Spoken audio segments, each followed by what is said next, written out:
ولا قوة إلا بالله العلي العظيم. أعوذ بالله من الشيطان الرجيم. بسم الله الرحمن الرحيم. الحمد لله الذي لا يبلغ مدحته القائلون ولا يحصي نعماه العادون ولا يؤدي حقه المجتهدون الذي لا يدركه بعد الهمم ولا يناله غوص الفتن الذي ليس لصفته حد محدود ولا نعت موجود ولا وقت معدود ولا أجل ممدود. فطر الخلائق بقدرته ونشر الرياح برحمته ووطد بالصخور ميدان أرضه. ثم الصلاة والسلام على أشرف الأنبياء والمرسلين سيدنا ونبينا وشفيع مذنبينا أبي القاسم المصطفى محمد وآله الطيبين الطاهرين المعصومين ولعنة الله على أعدائهم وغاصبي حقوقهم أجمعين. أما بعد، فقد قال الله تبارك وتعالى في القرآن الكريم: أعوذ بالله من الشيطان الرجيم. بسم الله الرحمن الرحيم. ولما رأى المؤمنون الأحزاب قالوا هذا ما وعدنا الله ورسوله وصدق الله ورسوله وما زادهم إلا إيمانا وتسليما. صلوات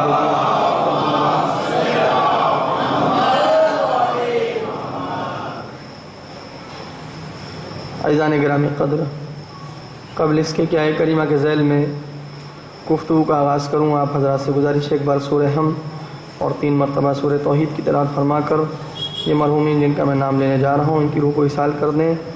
البتہ نیت کرنے کافی ہے، میں نام لے لیتا ہوں. نفیس الحسن ابن شریف الحسن، ہادی علی ابن مجید حسین، اگر میں صحیح پڑھ رہا ہوں، اور چونکہ اس میں املا تھوڑا سا، آل اختر ابن باسط حسین ابن لطیف حسین، طاہرہ بیگم بنت مشرف حسین. چونکہ املے میں ایسی کچھ غلطیاں ہیں کہ وہ میں بھی سوچ میں پڑھ رہا ہوں کہ یہ کب سے ہوا ہے، باسطے سے کب ہوا ہے. بہرحال ہو بھی سکتا ہے عربی میں. اور نجم الحسن ابن سید حسن، اور جملہ مومن المومنات کی روح کو اصال کرنے ہیں.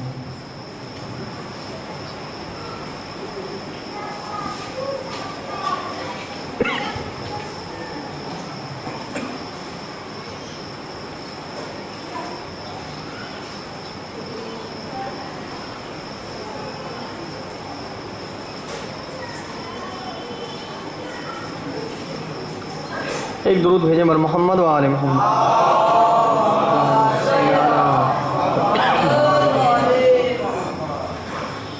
عزیزو، جو موضوع آپ کی خدمت میں عرض کرنا ہے اس سے پہلے ایک بات عرض کر دوں. الحمدللہ ابھی یہاں جو پیشخانی کا سلسلہ جاری تھا اور اس میں آپ سب نے بہترین اشعار سماعت فرمائے کہ جس میں کہیں مدح ممدوح تھی اور کہیں مدح ممدوح کے ساتھ پیغامات تھے اور نوجوان نسل کو پیغام دیا گیا. دیکھیے، ایک بات طے ہے، عزاداری کے تعلق سے، بلکہ یوں کہا جائے دینداری کے تعلق سے، مکمل دینداری کی عزاداری اسی کا ایک حصہ ہے. اس کے تعلق سے جب تک ہر انسان، ہر فرد اپنی اپنی رسالت رسالت لفظ استعمال کر رہا ہوں، اپنی اپنی رسالت اور ذمہ داری کو نہیں سمجھے گا اور اس پر عمل نہیں کرے گا تب تک قوم میں کوئی تبدیلی آنے والی نہیں ہے۔ یاد رکھیے، معجزہ ہمیشہ نہیں ہوتا ہے، معجزہ استثنائی امر ہے، ایکسیپشنل کیس ہے، کبھی کبھی ہوتا ہے۔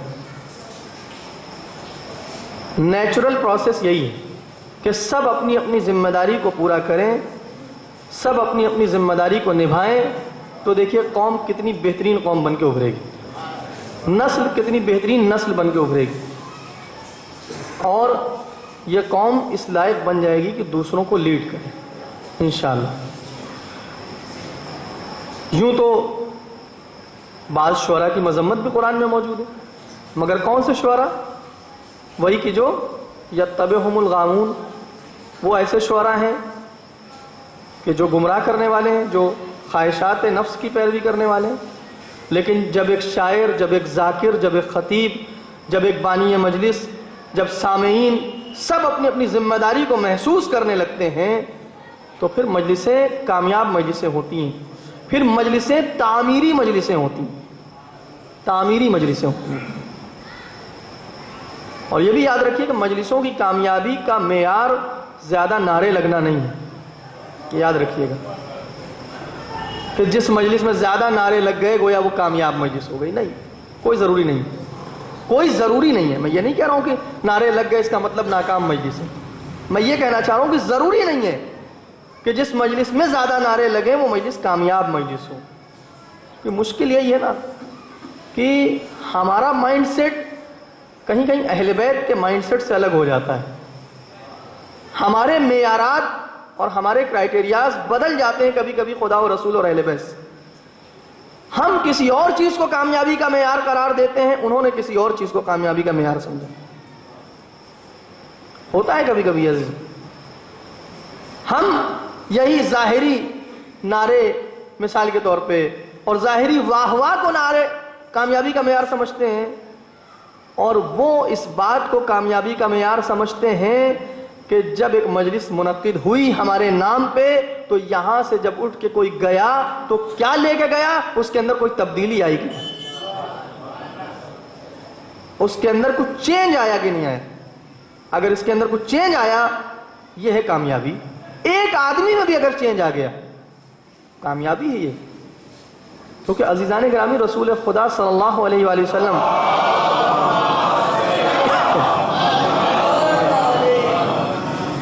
مولا کائنات علیہ السلام سے ارشاد فرماتے ہیں کہ علی، اگر تمہارے ذریعے سے کسی ایک انسان کو ہدایت مل جائے تو یہ ان تمام چیزوں سے بہتر ہے کہ جس پر سورج کی روشنی پڑتی۔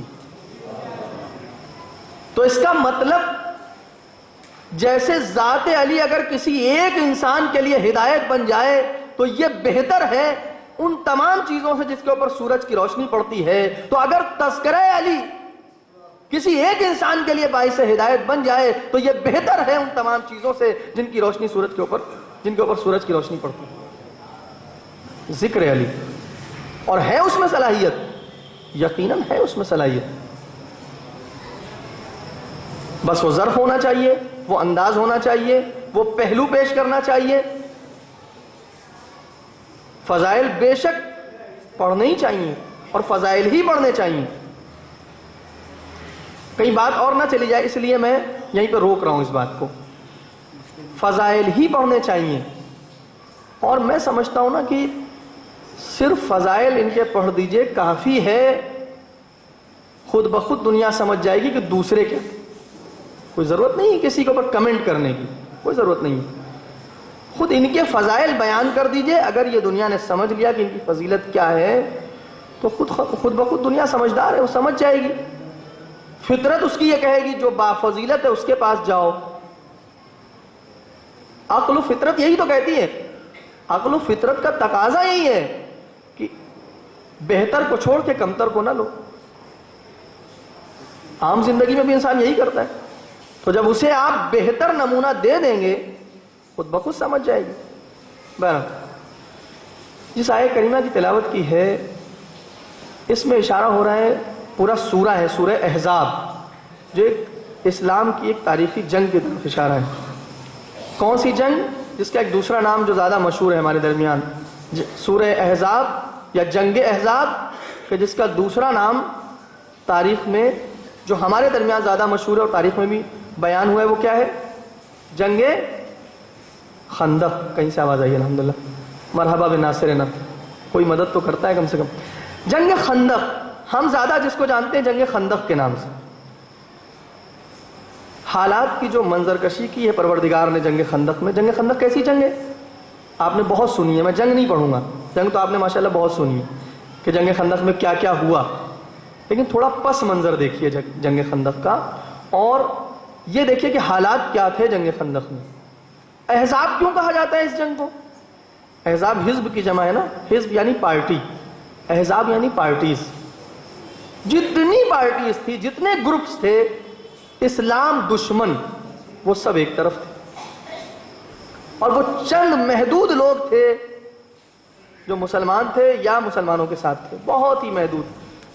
اسی لیے تو کہا گیا نا تاریخ میں کہ کل ایمان کل کفر کے مقابلے میں جا رہا ہے، یعنی ساری کافر طاقتیں ایک طرف جمع تھیں، جتنے چھوٹے بڑے گروپ تھے اور جن کو ذرہ برابر اسلام سے کوئی خلش تھی، دشمنی تھی، مسلمانوں سے کوئی خلش تھی، ان سب نے ہاتھ میں ہاتھ دیا اور ایک دوسرے کی گویا جو ہے وہ مدد کا وعدہ کیا، اور سب ایک طرف ہو گئے، اور مسلمان اور اسلام ایک طرف ہے، ایمان ایک طرف ہے۔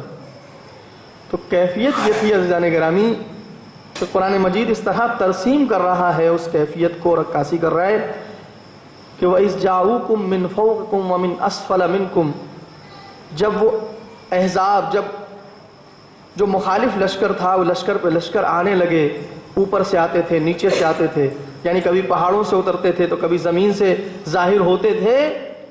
وَإِذْ زَاغَتِ الْأَبْصَارُ، جب تمہاری نگاہیں چکا چون تھیں، خیرہ تھیں کہ کیا ہو گیا، یہ اتنے لشکر پہ لشکر آ رہے ہیں۔ وَبَلَغَتِ الْقُلُوبُ الْحَنَاجِرَ، اور کلیجے منہ کو آئے جا رہے تھے۔ وَتَظُنُّونَ بِاللَّهِ الظُّنُونَا، اور تم اللہ کے بارے میں طرح طرح کے گمان کر رہے تھے، بدگمانیاں کر رہے تھے۔ هُنَالِكَ ابْتُلِيَ الْمُؤْمِنُونَ، یہ وہ موقع تھا کہ جب مومنوں کا سخت امتحان تھا۔ وَزُلْزَلُوا زِلْزَالًا شَدِيدًا، اور بہت ہی سخت زلزلہ آیا ہوا تھا، بہت شدید زلزلہ آیا ہوا تھا، گھبرائے ہوئے تھے سب، کیونکہ بہرحال مسلمانوں کی تعداد کم ہے اور ایک طرف تمام اسلام دشمن طاقتیں، مسلمان دشمن طاقتیں جمع ہیں۔ اور اس موقع پر منافقوں کا جو کردار تھا وہ کیا تھا؟ وَإِذْ يَقُولُ الْمُنَافِقُونَ وَالَّذِينَ فِي قُلُوبِهِم مَرَضٌ، اور اس وقت منافق کیا کہہ رہے تھے، اور جن کے دلوں میں بیماری تھی وہ کیا کہہ رہے تھے؟ وہ یہ کہہ رہے تھے کہ وعدنا اللہ ورسولہ ما وعدنا اللہ ورسولہ الا غرورا، نعوذ باللہ اللہ اور اس کے رسول نے ہمیں دھوکہ دیا ہے، استغفر اللہ۔ یہ منافقوں کی کیفیت تھی کہ وہ یہ کہہ رہے تھے کہ اللہ اور اس کے رسول نے ہمیں دھوکہ دے دیا، گویا ہمیں لا کے پھنسا دیا، نعوذ باللہ، ایسی منزل پہ لا کے پھنسا دیا کہ اب فرار کا بھی کوئی راستہ نہیں ہے، اور سامنے اتنا بڑا لشکر ہے، اتنا دشمن ہے، اتنے، اب کیا ہوگا۔ اچھا ادھر مومنوں کی کیفیت کیا ہے؟ قرآن کہہ رہے وَلَمَّا رَأَى الْمُؤْمِنُونَ الْأَحْزَابَ، لیکن مومنوں کی کیفیت یہ کہ جب انہوں نے احزاب کو دیکھا اور لشکر کو دیکھا، لشکروں کو دیکھا اور الگ الگ گروپس کو دیکھا، تو ان کی کیفیت یہ تھی قَالُوا هَذَا مَا وَعَدَنَا اللَّهُ وَرَسُولُهُ، یہ تو وہی ہے جو ہم سے اللہ اور رسول نے وعدہ کیا تھا، ہم گھبرانے والے نہیں ہیں، یہ تو وہی ہو رہا ہے کہ جو اللہ اور اس کے رسول نے ہم سے پہلے سے وعدہ کیا تھا، اور اللہ اور اس کا رسول سچا ہے۔ وَمَا زَادَهُمْ إِلَّا إِيمَانًا وَتَسْلِيمًا، اور اس کیفیت سے ان کے اندر ایمان اور تسلیم میں اضافہ ہو گیا۔ فرق محسوس کیجئے منافق اور مومن میں۔ منافق وہ ہوتا ہے کہ جب اس کے سامنے تھوڑی سی مصیبت آ جاتی ہے تو وہ یہ کہنے لگتا ہے کہ نعوذ باللہ اللہ اور رسول کا وعدہ جھوٹا ہے، نعوذ باللہ تعالیٰ اللہ اور رسول نے ہمیں دھوکہ دیا ہے۔ مگر مومن بڑی سے بڑی مصیبت سامنے آ جائے تو ہمیشہ اس کی زبان پہ یہ ہوتا ہے کہ اللہ اور رسول کا وعدہ سچا ہے، کیسی بھی مشکل کیوں نہ آ جائے مگر اللہ اور رسول کا وعدہ سچا ہے۔ آج سے وعدہ کیا گیا ہے نا کہ ایک دن آئے گا کہ جب مومنوں کی حکومت ہوگی تو اب درمیان میں چاہے جتنی مشکلیں آ جائیں، چاہے جیسے دور آ جائیں، چاہے جیسی سختیوں سے گزرنا پڑے، مگر ہمیشہ دل سے آواز یہی نکلے گی کہ نہیں، وہ وعدہ تو پورا ہوگا، اللہ نے وعدہ کیا ہے، اس کا وعدہ سچا ہے۔ تو مومنوں کی کیفیت یہ ہے اور منافقوں کی کیفیت یہ ہے۔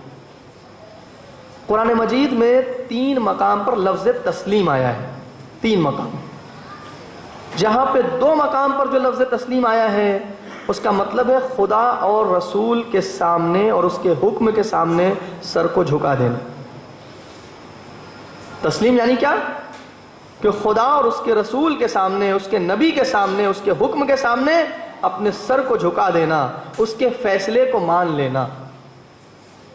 اور فیصلے کو کیسے مان لینا؟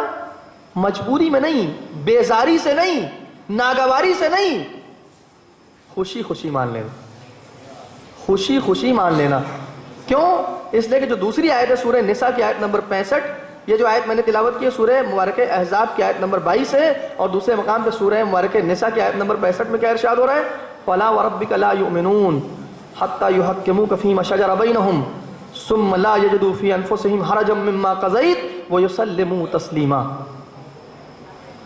اے میرے حبیب، یہ مومن ہو ہی نہیں سکتے، یہ سچے مومن بن ہی نہیں سکتے تب تک کہ جب تک اگر کسی مسئلے میں آپس میں ان کے درمیان اختلاف ہو جائے تو آپ کو داور نہ بنائیں، آپ کو قاضی اور داور نہ بنائیں، اور آپ کو حکم نہ بنائیں۔ اور صرف حکم بنا دینا کافی ہے؟ نہیں، حکم بنانے کے بعد جو فیصلہ آپ کر دیں اس فیصلے پہ ذرہ برابر دل میں کوئی ناگواری محسوس نہ کریں کہ رسول کا فیصلہ ہے، یہ میرے نبی کا فیصلہ ہے، جو کر دیا وہ حرف آخر ہے، ذرہ برابر ناگواری محسوس نہ ہو۔ ثم لا یجدوا فی انفسہم حرجا مما قضیت، اور جو آپ نے فیصلہ کیا ہے اس کے مقابلے میں، اس کے سامنے ذرہ برابر ناگواری انہیں محسوس نہ ہو۔ وَيُسَلِّمُوا تَسْلِيمًا، اور جو آپ فیصلہ کریں سر جھکا کے مان، سر جھکا کے تسلیم ہو جائیں۔ عزیزو، آپ نے سوچا کہ میں نے تسلیم کا موضوع کیوں چھیڑا ہے؟ کربلا کے عرفانی جلوے، بات شروع ہوئی تھی یغزا اور توبہ سے، کل بات ہوئی تھی صبر کی منزل کی، اب اس کے بعد منزل ہے تسلیم کی، صبر کے بعد منزل آتی ہے تسلیم کی۔ دیکھیں، ہو سکتا ہے انسان مصیبت میں صبر تو کر لے مگر صبر کے باوجود تسلیم نہ ہو۔ مصیبت آ گئی ہے، خاموش ہے، برداشت تو کر لیا اس نے، لیکن اس سے اوپر کی منزل ہے تسلیم ہو جانا۔ تسلیم کا مطلب کیا ہے؟ تسلیم کا مطلب یہ ہے کہ میرے سلسلے میں میرے مالک نے جو فیصلہ لیا ہے، میرے مالک نے جو قضا رکھی ہے میرے سلسلے میں، وہ بہترین فیصلہ ہے، اور مجھے ذرہ برابر اس پر کوئی شکوہ نہیں، مجھے ذرہ برابر کوئی شکوہ نہیں۔ اتنی کیفیت جب پیدا ہو جائے تو یہ بندہ پھر تسلیم ہوتا ہے، یہ سرنڈر ہوتا ہے بالکل۔ پھر یہ ذرہ برابر یہ نہیں سوچتا کہ ایسے سے ایسا ہو جاتا تو بہتر ہوتا۔ آپ کو پتا ہے بعض روایتوں میں ملتا ہے کہ حضور پاک نے اپنی زندگی میں کبھی بھی ایک مرتبہ بھی اے کاش ایسا ہو جاتا نہیں کہا، کیونکہ تسلیم ہے نا، اے کاش ایسا ہو جاتا نہیں، جو کچھ ہوا ہے یہ بہتر ہوا ہے۔ کیوں؟ اس لیے کہ آپ کو معلوم ہے پہلا تسلیم ہونے والا کون ہے؟ پہلی ذات جو سب سے زیادہ تسلیم ہے مالک کے سامنے، وہ کون ہے؟ قرآن مجید آواز دے رہا ہے، قُلْ إِنَّ صَلَاتِي وَنُسُكِي وَمَحْيَايَ وَمَمَاتِي لِلَّهِ رَبِّ الْعَالَمِينَ۔ اے میرے نبی، آپ یہ کہہ دیجئے میری نماز، میری تمام عبادتیں، میری موت، میری زندگی، سب کس کے لیے؟ للہ رب العالمین، اس اللہ کے لیے ہے کہ جو عالمین کا پالنے والا ہے، لا شریک لہ، اس کا کوئی شریک نہیں ہے، وَبِذَالِكَ أُمِرْتُ وَأَنَا أَوَّلُ الْمُسْلِمِينَ، اور اسی بات کا مجھے حکم دیا گیا ہے اور میں پہلا وہ انسان ہوں جو تسلیم ہونے والا ہوں۔ سب سے زیادہ جو منزل تسلیم پر فائز ہیں وہ کون ہے؟ نبی کریم کی ذات ہے۔ کیوں ہونا بھی چاہیے؟ سید الانبیاء ہیں، سید الانبیاء ہیں، سید الرسول ہیں، اور تسلیم ایک بہت بڑی منزل ہے، منزل کمال ہے۔ وہ جو سردار انبیاء ہے، ظاہر سی بات ہے اسے سب سے زیادہ تسلیم ہونا چاہیے مالک کے سامنے۔ اگر وہ سب سے زیادہ تسلیم نہ ہوا تو دوسروں کو کیسے تسلیم کرائے گا مالک کے سامنے؟ وہ تو آیا اسی لیے ہے کہ ہمیں تسلیم کرائے مالک کے سامنے، ہمیں ایسا بنائے کہ ہم مالک کے سامنے سر تسلیم کو جھکا دیں، ہمیں ایسا بنا دے کہ ہم بس یہ سر ایک در پہ جھکائیں۔ اور یاد رکھیے، اگر یہ سر ایک در پہ جھکایا تو در در پہ جھکانے سے بچ جائیں گے، لیکن اگر ہر در پہ جھکایا تو اتنا ذلیل ہوں گے کہ معلوم نہیں کتنے دروں پہ سر جھکانا پڑے۔ عقل مندی یہ ہے کہ ایک در پہ سر جھکا دو، بس ایک مالک کے سامنے سجدہ کر لو، پھر بہت سے سجدوں سے بچ جاؤ گے۔ تو بعض لوگ سوچتے ہیں کہ ہم آزاد ہو جائیں گے، ہمیں آزادی چاہیے، ہر طرح کی آزادی، بندگی سے آزاد ہو جائیں، کوئی عبادت نہ کرنی پڑے۔ یہ نہیں سمجھتے ہیں کہ یہ آزادی خود سب سے بڑی اسارت ہے، خدا کی بندگی سے آزاد ہونا یہ خود سب سے بڑی اسارت ہے، سب سے بڑی اسیری ہے، کیونکہ اس سے آزاد ہونے کے بعد پھر انسان کس کس کا اسیر ہو معلوم نہیں، کبھی پیسوں کا اسیر ہوگا، کبھی منصب کا اسیر ہوگا، کبھی اس کا اسیر ہوگا، کبھی اس کا اسیر ہوگا، کبھی حسن و جمال کا اسیر ہوگا، مگر ایک اگر بندگی اس نے ایک بندگی کا طوق اپنی گردن میں ڈال لیا تو تمام تر لوگوں سے آزاد ہو جائے گا۔ تو یہ ایک بندگی اچھی ہے یا یہ ہزاروں اسارت جو برداشت کرنی پڑتی ہیں، ہزاروں ذلت جو برداشت کرنی پڑتی ہے اچھی ہے؟ فیصلہ ہمارے ہاتھ ہے۔ عزیزوں، تسلیم ایک منزل ہے جو اس طرح حاصل نہیں ہوتی ہے اتنی آسانی سے۔ دیکھیے، میں کیونکہ میرے پاس وقت کم ہے اس لیے میں نے عرض کیا تھا کہ منزلیں بہت سی ہیں عرفان کی، اور میرے پاس کیونکہ وقت نہیں ہے اتنا کہ میں ساری منزلوں کے اوپر گفتگو کروں، اس لیے بہت چنندہ منزلوں کے اوپر بات کر رہا ہوں۔ ہر منزل تک پہنچنے کے لیے اس سے پہلے ایک مقدمہ بنانا پڑے گا، ایک زینہ آپ کو چڑھنا پڑے گا تاکہ اس منزل تک پہنچیں۔ کل میں نے صبر کی بات کی تھی نا، آپ کو معلوم ہے صبر کیسے پیدا ہوتا ہے؟ پتہ نہیں کسی نے سوچا کہ نہیں سوچا کہ اچھا ٹھیک ہے صبر بہت اچھی منزل ہے، صبر کی منزل پہ ہمیں پہنچنا چاہیے۔ صبر کی منزل پہ پہنچنے کے لیے شوق چاہیے، شوق، اشتیاق چاہیے۔ اشتیاق پیدا ہوتا ہے تو انسان صبر کرتا ہے کسی بھی چیز میں۔ آپ دیکھ لیجئے، اشتیاق ہی تو صبر لاتا ہے انسان کے اندر۔ میں نے کل عرض کیا تھا آپ کی خدمت میں کہ انسان زندگی کے کتنے مسائل میں صبر کرتا ہے۔ کسان صبر کرتا ہے کہ جو اس نے دانہ زمین میں ڈالا ہے وہ اناج کی شکل میں آ جائے۔ کس شوق میں؟ کیونکہ اسے اناج چاہیے، اسے فصل اگی ہوئی چاہیے، شوق۔ ایک اسٹوڈنٹ جو ہے وہ صبر کرتا ہے کس لیے؟ کہ وہ امتحان میں کامیاب ہو جائے، اور کامیابی کے بعد مثال کے طور پر اسے ایک اچھی نوکری مل جائے۔ تو اب اس اچھی نوکری کے شوق میں صبر کر رہا ہے نا، مصیبتوں کو برداشت کر رہا ہے، جو زحمتیں آ رہی ہیں اس سے گزر رہا ہے تاکہ وہاں تک پہنچ جائے۔ حدیث میں ہے کہ من اشتاق الی الجنت سلا عن الشہوات، جو جنت کا مشتاق ہو جائے پھر وہ خواہشات سے دوری اختیار کرنے لگتا ہے، شہوتوں سے دور ہونے لگتا ہے۔ شوق جنت اللہ کی نافرمانی پہ صابر بناتا ہے، تو شوق چاہیے پہلے، تب صبر کی منزل آتی ہے۔ تو تسلیم کیسے ہوگا پھر بندہ؟ بہت اہم مرحلہ ہے کہ تسلیم کیسے ہوگا۔ تسلیم کے لیے محبت چاہیے۔ کبھی کوئی کسی کے سامنے ایسے سرنڈر نہیں کرتا ہے عزیزوں، پوری طرح سے کمپلیٹلی کوئی کسی کے سامنے سرنڈر نہیں کرتا، مگر یہ کہ وہ اس کا محبوب ہو جائے، اس سے وہ محبت کرنے لگے، اس سے رفاقت کا ہاتھ بڑھا دے، دوستی کا ہاتھ بڑھا دے۔ پھر یہ ہوتا ہے کہ جو وہ کہتا ہے یہ مانتا چلا جاتا ہے، اور بغیر کسی ناگواری کے مانتا چلا جاتا ہے، کوئی ذرہ برابر اسے شکوہ نہیں ہوتا، گلہ نہیں ہوتا ہے، بہت آسانی سے مانتا چلا جاتا ہے۔ اس لیے عزیزوں، منزل تسلیم تک پہنچنے کے لیے منزل محبت کو طے کرنا پڑے گا، محبت پیدا کرنی پڑے گی۔ کس سے محبت؟ خدا سے، اس کے رسول سے، اور پھر اہل بیت سے۔ اگر یہ محبت پیدا ہوئی تو تسلیم ہو جائیں گے ہم کس کے سامنے؟ اللہ کے سامنے، اس کے رسول کے سامنے، اور پھر جو اس کے جانشین ہیں ان کے سامنے۔ اور یہ بہترین منزل ہے، اگر انسان اس کو حاصل کر لے زندگی بدل جائے گی عزیزوں۔ بہت مرتبہ جو ہم زندگی میں پریشان نظر آتے ہیں، مولانا صاحب ایسا کیوں ہے، وہ ایسا کیوں ہے، میرے ساتھ ایسا کیوں ہوا، ان کے ساتھ ایسا ہو گیا، طرح طرح کے جو شکوے اور گلے ہیں تسلیم ہو جائے تو ختم ہو جائیں گے، تسلیم ہو جائے تو ختم ہو جائیں گے. پھر نظریہ بدل جائے گا، دید بدل جائے گی، ویژن آپ کا چینج ہو جائے گا. لیکن اس کے لیے محبت کا جذبہ پہلے مضبوط کرنا پڑے گا. اور یہ شکوے بتا رہے ہیں کہ کہیں نہ کہیں تسلیم نہیں ہے، اور تسلیم نہ ہونا بتا رہا ہے کہ محبت میں کوئی کمی ہے. یہ گلے اور شکوے یہ بتا رہے ہیں. اب عزیزو دیکھیے، بندے خدا کے تین طرح کے ہیں. کچھ بندے وہ ہیں جو خدا کو خالق تو مانتے ہیں مگر خدا کو رب نہیں مانتے. خالق مانتے ہیں خدا کو مگر رب نہیں مانتے. اور خصوصاً رب میں بھی پروردگار عالم کی جو ربوبیت ہے اس کے دو پہلو ہیں.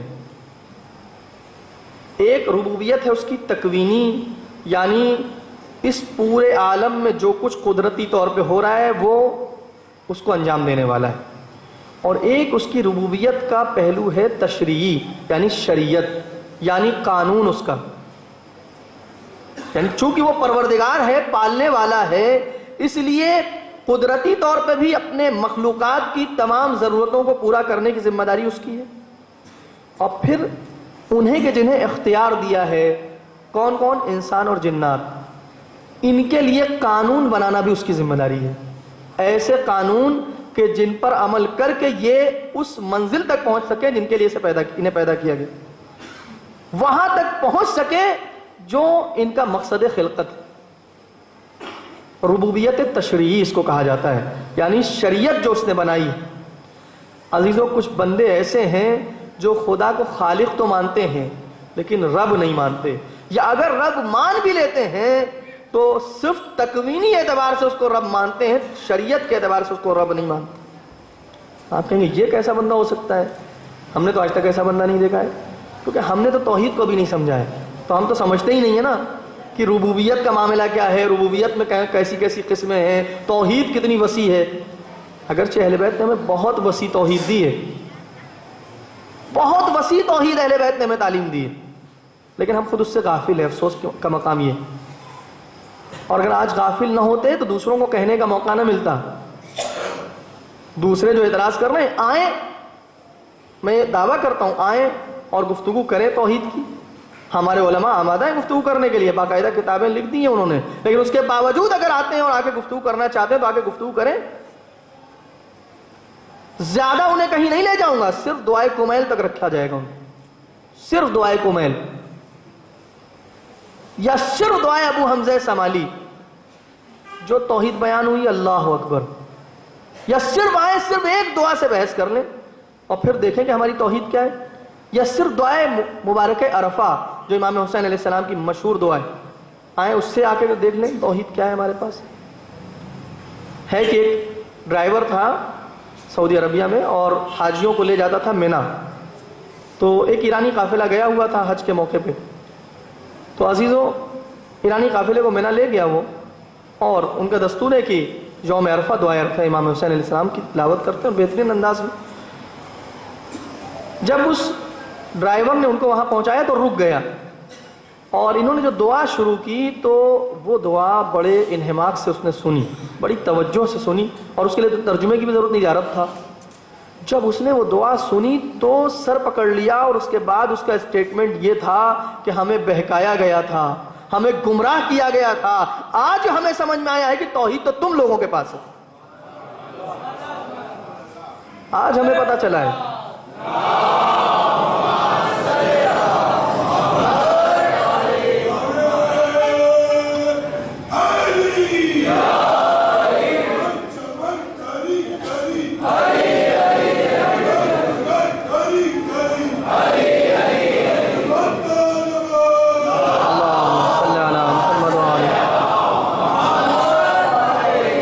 بات ہے، حقیقت ہے. ایسا کوئی آئے دعائے عرفہ کا جواب لائے، دعائے کمیل کا جواب لائے، دعائے ابو حمزہ سمالی کا جواب پیش کرے، دعویٰ ہے اس بات کا. تو عزیزان گرامی، ہیں کچھ ایسے بندے کہ جو خالقیت کو مانتے ہیں مگر ربوبیت کو نہیں مانتے.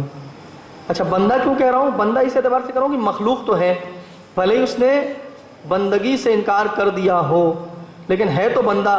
کیونکہ دیکھیں یاد رکھیے، بندہ جو ہے کتنا سرکش ہو جائے خدا کی بندگی سے نکل نہیں سکتا. کتنا ہی سرکش کیوں نہ ہو جائے فرار نہیں کر سکتا. لا يمكن الفرار من حکومتک، اے میرے اللہ تیری حکومت سے فرار کا کوئی راستہ نہیں. دعائے کمیل کا جملہ ہے. یہ کس کی بات کروں؟ ابلیس ملعون. ایسا نہیں کہ خدا کو خالق نہیں مانتا ہے، خالق مانتا ہے پروردگار کو. کیوں؟ کیونکہ خود یہ اعلان کر رہا ہے، قرآن مجید اس کا گواہ ہے. کیا کہہ رہا ہے؟ خلقتنی من نار و خلقتہ من طین. اے میرے اللہ تو نے مجھے پیدا کیا ہے آگ سے اور آدم کو پیدا کیا ہے مٹی سے. یعنی خالق مانا ہے نا اس نے. اس کا مطلب کوئی بندہ ایسا ہو سکتا ہے خدا کا، یا کوئی مخلوق ایسی ہو سکتی ہے کہ خدا کو خالق مانے. اچھا رب بھی مانتا ہے، کیونکہ ایسے اس کے الفاظ ہیں کہ البتہ کس معنی میں رب؟ تکوینی اعتبار سے رب مانتا ہے. رب بما اغویتنی، نعوذ باللہ، اس طرح کے جملے قرآن نے نقل کیے اس کی زبان سے. وہاں پہ رب کہا ہے اس نے کہ میرے پروردگار جو تو نے مجھے بہکایا ہے، نعوذ باللہ تعالیٰ، یہ اس کی نقل ہو رہا ہے قول. تو میں اس کے بدلے میں تیری صراط مستقیم پہ بیٹھ جاؤں گا اور تیرے بندوں کو بہکاؤں گا. تو اللہ نے بھی کہہ دیا ٹھیک ہے تو بہکا، تجھے میں مہلت دیتا ہوں، مگر یاد رکھ جو میرے مخلص بندے ہوں گے انہیں تو نہ بہکا سکے گا. عزیزان گرامی، کبھی ہو سکتا ہے انسان خدا کی خالقیت کو مان لے مگر اس کی ربوبیت میں ربوبیت تکوینی کو نہ مانے یا تشریعی کو نہ مانے. اس نے جس ربوبیت کا انکار کیا وہ تشریعی ربوبیت کا انکار کیا. کہ خدا نے قانون یہ رکھا تھا کہ جو بھی ہو وہ سجدے میں چلا جائے آدم کے سامنے، اور اس نے اللہ کے اس حکم کا انکار کر دیا کہ میں یہ سجدہ نہیں کروں گا. اور جب اس حکم کا انکار اس نے کر دیا تو اب کیا ہوا؟ کانا من الکافرین، کافروں میں سے ہو گیا. اس کا مطلب یہ ہے کہ ہو سکتا ہے کوئی انسان خدا کو خالق مانے، رب مانے، اس کے بعد بھی کافر ہو جائے. محسوس کر رہے ہیں مجھے میں کہنا چاہ رہا ہوں آپ سے؟ ہو سکتا ہے کوئی خدا کو خالق مانے، رب مانے اور پھر بھی کافر ہو جائے. کیوں؟ کیونکہ خدا کا بنایا ہوا، خدا کا بھیجا ہوا ایک حکم نہ مانے.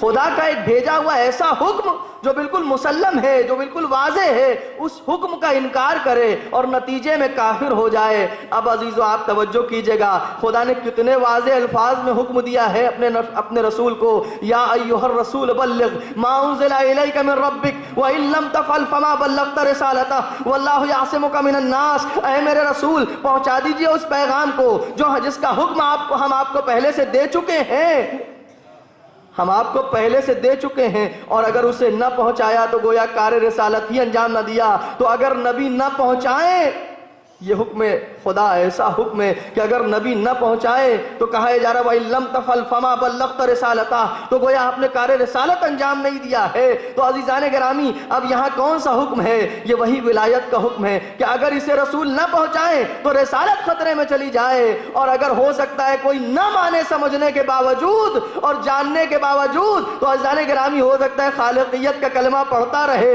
ربوبیت کا اقرار کرتا رہے، اس کے باوجود بھی توحید سے خارج ہو جائے.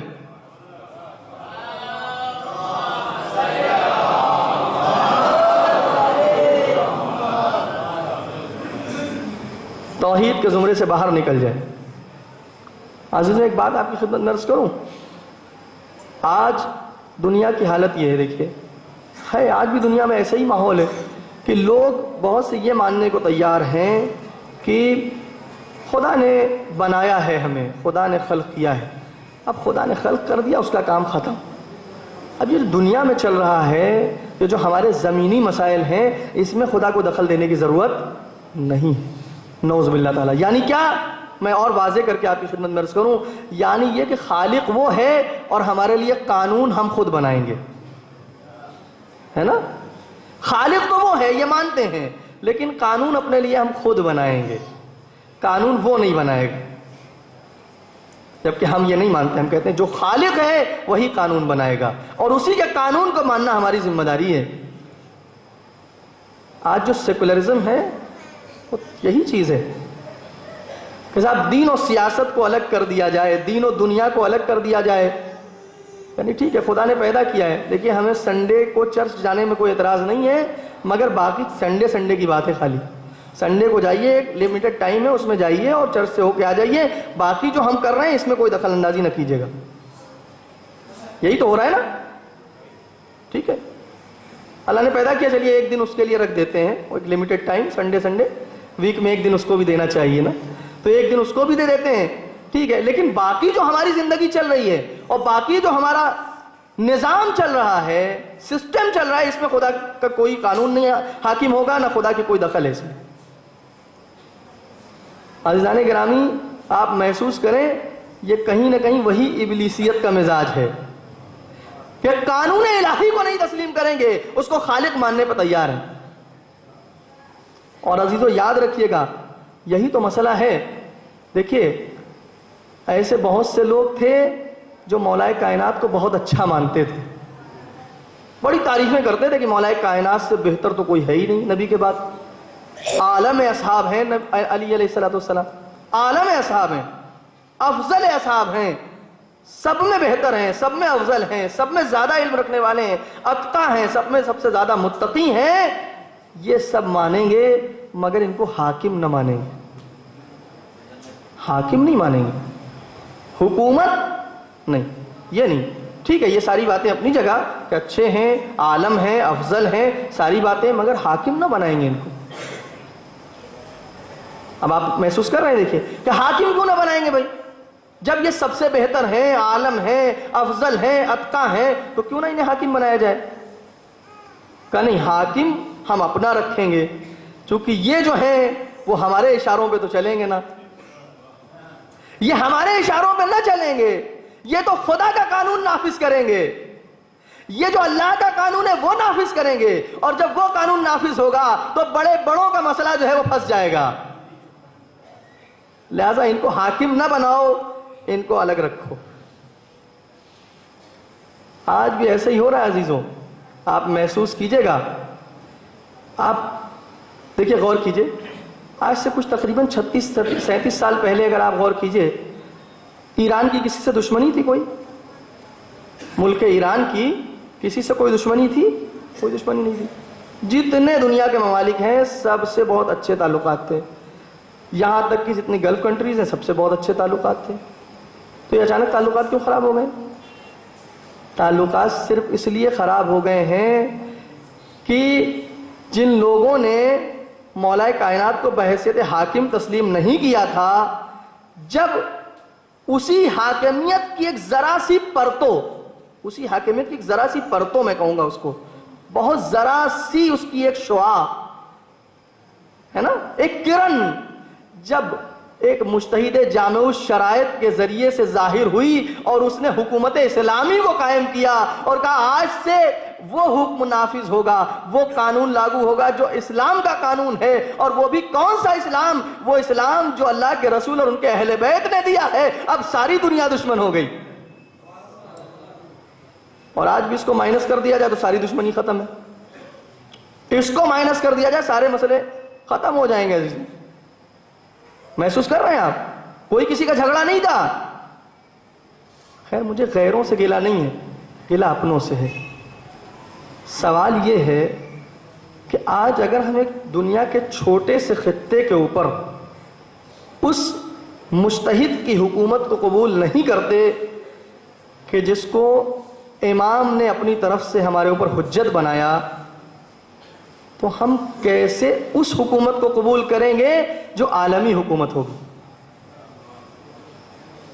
جب ایک خطے پہ ہمیں اسلامی حکومت برداشت نہیں ہے اور اسلامی احکام کا نفاذ ہمیں برداشت نہیں ہے، تو یہ کیسے ہوگا کہ جب وہ آنے والا آئے گا اور پوری دنیا میں عالمی حکومت، عالمی اسلامی حکومت قائم کرے گا، اس وقت ہم برداشت کریں. اگر اس عالمی حکومت کو برداشت کرنے کے لیے اپنے کو چیک کرنا ہے تو عزیزو آج جو ایک چھوٹے سے خطے پہ اسلامی حکومت قائم ہوئی ہے اس کی قدر کیجئے، اس کو برداشت کیجئے، اور اللہ سے دعا کیجئے کہ پروردگار اسی سلسلے کو اور بڑھائے اور امام کے آنے سے پہلے انشاءاللہ اور بات آگے بڑھ جائے تاکہ امام کو کم محنت کرنی پڑے. امام کے جانثار امام کے سچے چاہنے والے پہلے سے کچھ ایسی زمین ہموار کر دیں کہ جب امام آئیں تو کچھ چیزیں ان کو پہلے سے آمادہ ملیں۔ اسلامی جمہوریہ ایران کے قانون میں اور اس کے قانون اساسی میں بات ہے، اور اس کو بارہا آیت العظم خامنئی حفظ اللہ نے بھی فرمایا کہ یہ حکومت ہماری حکومت نہیں ہے۔ کوئی دنیا میں یہ نہ سوچے کہ یہ ہماری حکومت ہے، نہیں، یہ امام زمانہ کی حکومت ہے۔ اللہم صلی علی محمد۔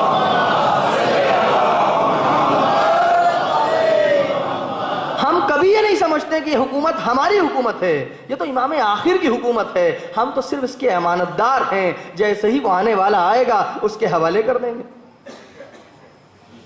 جیسے ہی وہ آنے والا آئے گا اس کے سپرد کر دیں گے، مولا یہ حکومت آپ کی، اب آپ جیسے چاہیں اس کو چلائیں، جسے چاہیں اسے حاکم بنائیں۔ لیکن یہ کب ہو سکتا ہے کہ جب انسان تسلیم ہو، جب خواہشات نفس درمیان میں نہ آئیں، جب خدا و رسول و اہل بیت کے سامنے سر جھکا ہوا، سرنڈر ہو، فلی انسان پوری طرح سے انسان کمپلیٹلی سرنڈر ہو، تب یہ کیفیت پیدا ہوتی ہے کہ میرا تو کچھ ہے ہی نہیں۔ آج تک تو ہم مولا کا مطلب نہیں سمجھ پائے ہیں، کہتے ضرور ہیں مولا۔ بس یہ آخری بات کہہ رہا ہوں اور بات کو ختم کروں گا شاید یہیں پہ۔ مولا کسے کہتے ہیں؟ یا ولایت جس کی ہم بات کرتے ہیں وہ کیا ہے؟ دیکھیے کیا فرمایا تھا نبی نے، اقرار کیا لیا تھا، الستو اولا بکم من انفسکم، کیا میں تمہاری جانوں پہ تم سے زیادہ اختیار نہیں رکھتا ہوں؟ سب نے کہا بلا یا رسول اللہ، بے شک آپ ہماری جانوں پہ ہم سے زیادہ صاحب اختیار ہیں۔ پھر اسی کے بعد فرمایا، اسی کے سیاق میں، اسی کے کانٹیکس میں فرمایا، من کنت مولا ہو فہذا علی مولا، تو اب جس کا میں مولا ہوں اس کے یہ علی مولا ہیں۔ یعنی جو مجھے یہ سمجھتا ہے کہ اس کی جانوں پہ اس سے زیادہ میرا حق ہے، تو میرے بعد علی کا حق ہے اس کی جانوں کے اوپر۔ اچھا، جس کی جان پہ نبی کا زیادہ حق ہو جائے گا تو عزیزان گرامی ہمارے پاس سب سے بڑی چیز ہمارے پاس کیا ہے زندگی میں؟ سب سے بڑی چیز جو ہمارے پاس زندگی میں وہ کیا ہے؟ ہماری جان ہے۔ باقی سب کچھ جان کے توفیل میں ہے، کہتے نہیں کہ جان ہے تو جہان ہے، جو کچھ باقی ہے، باقی گھر ہے، اولاد ہے، پیسہ ہے، شہرت ہے، منصب ہے، جو کچھ ہے یہ کس توفیل میں؟ جان ہے۔ جان ہے تو یہ سب کچھ ہے، اس کے توفیل میں باقی سب چیزیں ہیں، باقی ساری نعمتیں ہیں۔ عزیزو ذرا تصور کیجئے کہ وہ مولا کہ جس کا ہماری جانوں پہ ہم سے زیادہ حق ہے، تو اب جان کے توفیل میں جتنی چیزیں ان پر بھی اس کا ہم سے زیادہ حق ہوگا۔ ہمارے مال پہ بھی ہم سے زیادہ حق اس کا، ہماری اولاد پہ بھی ہم سے زیادہ حق اس کا، ہمارے خانوادے پہ بھی ہم سے زیادہ حق اس کا، ہماری جو یہ معمولی سی عزت ہے اس کے اوپر بھی ہم سے زیادہ حق اس کا ہے۔ اور جو کچھ ہماری زندگی میں ہے، مولا کا مطلب یہی ہے کہ جو کچھ ہماری زندگی میں ہے، چاہے وہ جتنا کمتر کیوں نہ ہو، اس پر ہم سے زیادہ حق مولا کا ہے۔ اور جس دن اسے ہم مان لیں گے دل سے، وہ دن وہ ہوگا کہ ہم تسلیم ہو گئے۔ اور پھر مولا کائنات آواز دیتے ہیں، الاسلام هو التسلیم، اسلام تو وہی تسلیم ہے۔ اسلام نام ہے تسلیم کا، تسلیم نام ہے یقین کا، یقین نام ہے تصدیق کا، تصدیق نام ہے اقرار کا، اقرار نام ہے عمل کا۔ یہ میں نہیں کہہ رہا ہوں، یہ امیر بیان فرما رہے ہیں۔ جب یہ منزل آ جائے گی تو پھر بندہ تسلیم ہو جائے گا، خدا کے سامنے، اس کے رسول کے سامنے اور اہل بیت کے سامنے۔ اچھا، میں صرف وہ دو قسم کے اور جو بندے ہیں ان کا تذکرہ کر دوں جلدی سے اور بات کو ختم کروں۔ دوسرے قسم کے بندے وہ ہیں کہ جو خدا کو خالق بھی مانتے ہیں، رب بھی مانتے ہیں، تکوینی اعتبار سے بھی رب مانتے ہیں، تشریع اور شریعت کے اعتبار سے بھی اسی کو رب مانتے ہیں، مگر کبھی کبھی خدا سے جھگڑا کر بیٹھتے ہیں، کبھی کبھی خدا سے جھگڑا کر بیٹھتے ہیں اپنی معرفت کی کمی کی وجہ سے۔ کب ہوتا ہے ایسا؟ جیسے مثال کے طور پہ کبھی کوئی مصیبت آ جائے تو پھر یہ درگیر ہو جاتے ہیں، پھر یہ کچھ ایسی باتیں کہہ جاتے ہیں زبان سے کہ جو نامناسب ہوتی ہیں، ہے نا؟ ایک عالم بیان کر رہے تھے کہ میں گیا ایک ہاسپٹل میں، تو وہاں پہ دیکھا ایک شخص تھا، اس کا بچہ بہت مریض تھا، بہت بیمار تھا، تو وہ یہ کہہ رہا تھا اللہ سے، اب اللہ میں سے لڑائی کر رہا تھا، جھگڑا کر رہا تھا اللہ سے، اللہ تعالیٰ سے کہ اے اللہ اگر تو نے میرے بچے کو شفا نہ دی نا تو پھر اب آج سے نماز اور روزہ اور یہ اور وہ۔ پڑھوا لیا تو جانو نعوذ باللہ تعالیٰ، جیسے وہ سمجھ رہا ہے کہ اللہ اس کا محتاج ہے، اس کی نماز اس کے روزوں کا۔ کبھی کبھی ہوتا ہے عزیزوں، معرفت کی کمی کی وجہ سے بندہ ایسی غلطیاں کر بیٹھتا، اور یہ کبھی کبھی ایسا بھی ہوتا ہے، یہ نہ سمجھے عام آدمی کا مسئلہ ہے، کبھی کبھی عالم کے ساتھ بھی ایسا مسئلہ پیش آتا ہے۔ آپ سب نے نام سنا ہے آیت اللہ عظمہ گلپائگانی رحمۃ اللہ علیہ، جو اپنے زمانے میں بہت بڑے مرجع تھے۔ محمد رضا گلپائگانی صاحب کی بات کر رہا ہوں، آیت اللہ صافی گلپائگانی جو اس وقت موجود ہیں حفظ اللہ، ان کی بات نہیں کر رہا ہوں، ان کے وہ خسر تھے۔ آیت اللہ سید آیت اللہ محمد رضا گلپائگانی صاحب، ان کے ایک ہمدرس ہوا کرتے تھے، ایک ایسے انسان تھے، ایک ایسے عالم تھے جو ان کے ساتھ انہوں نے درس پڑھا تھا، اور جوانی کے عالم میں بیمار ہوتے ہیں اور بالکل قریب مرگ تھے۔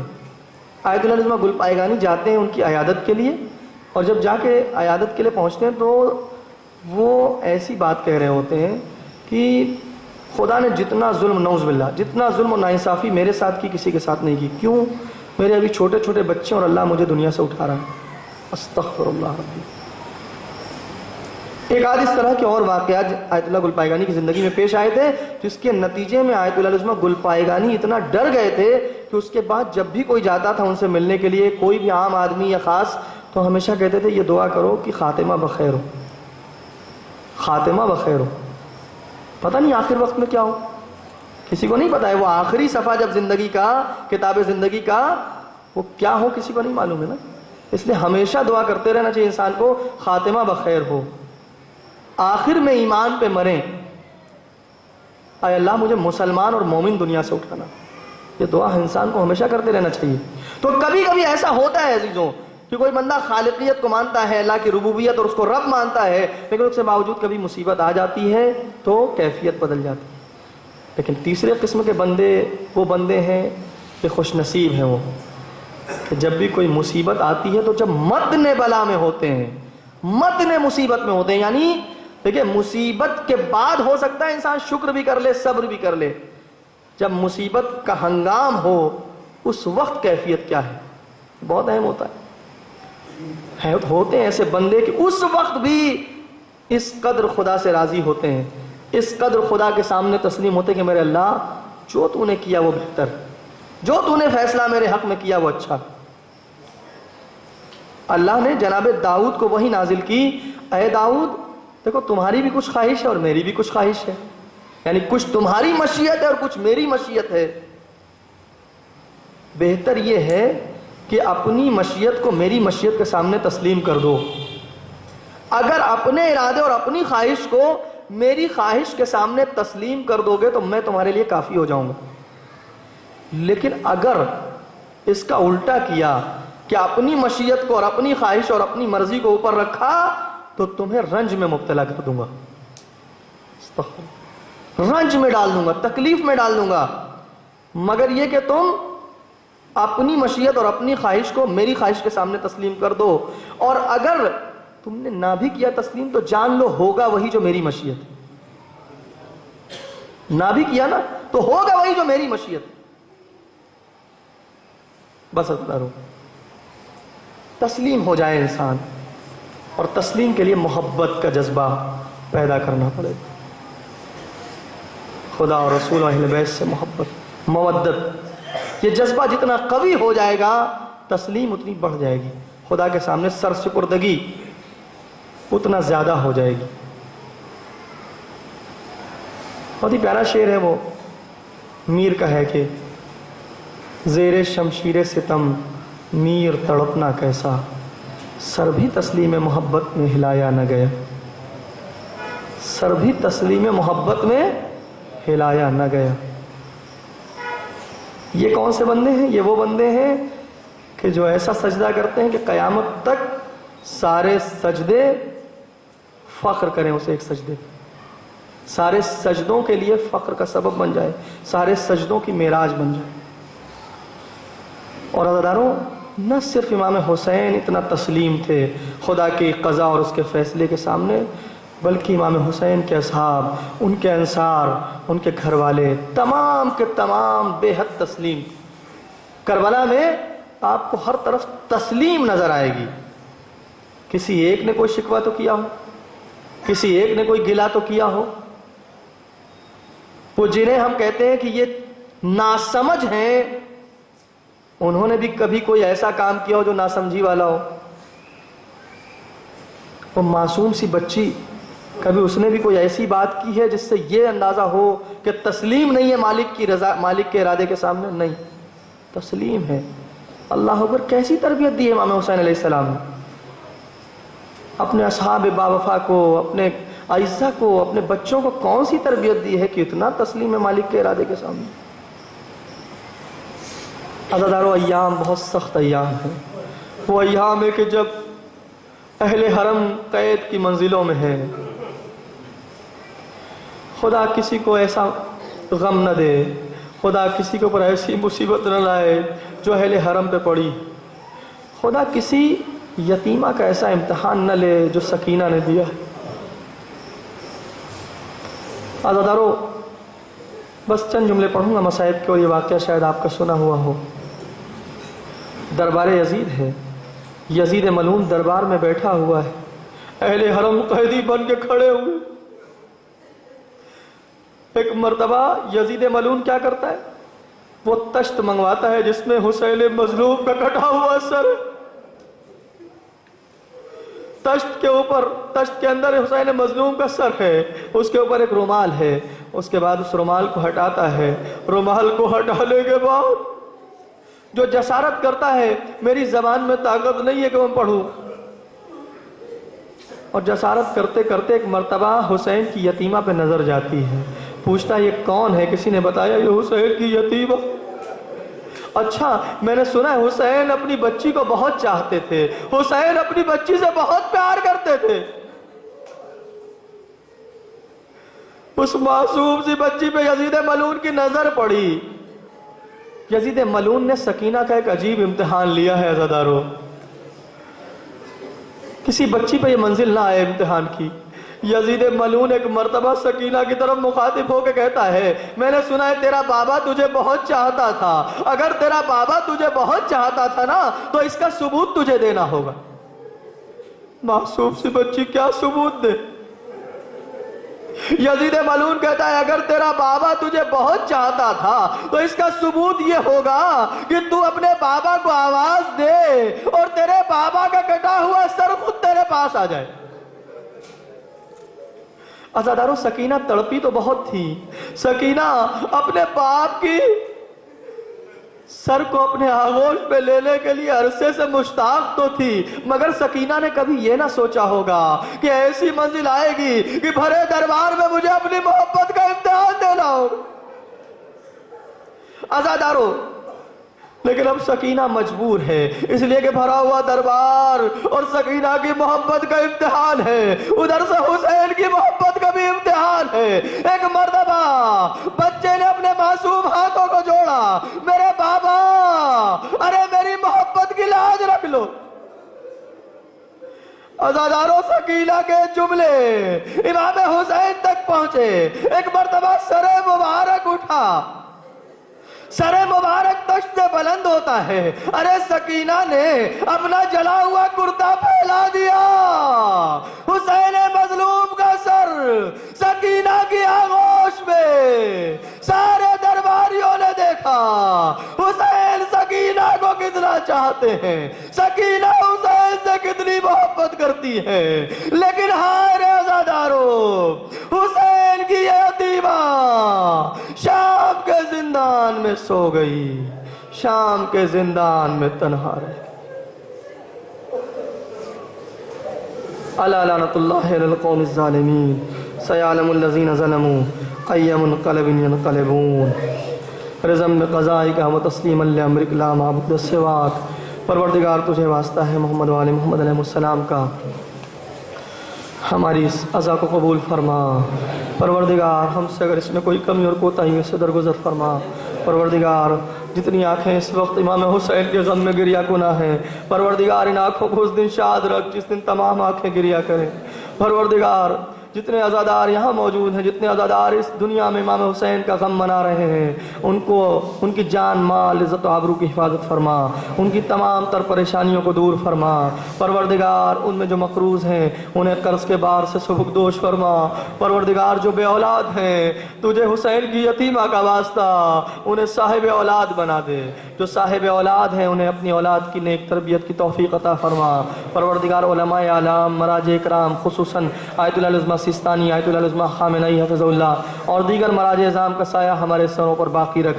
پروردگار زمانے غیبت میں ہمیں ان کی پیروی کی توفیق عطا فرما۔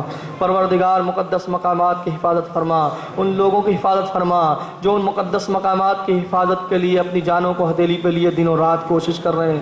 پروردگار ان کے خانوادوں کی حفاظت فرما۔ پروردگار دشمنان اسلام اگر ہدایت کے قابل نہیں ہیں تو انہیں نیست و نابود فرما۔ پرچم اسلام کو سربلند فرما، پرچم کفر و نفاق کو سرنگوں فرما۔ اپنی آخری حجت کے ظہور میں تعجیل فرما، ہمیں اس لائق بنا کہ ان کے اعوان و انصار میں شامل ہو سکیں۔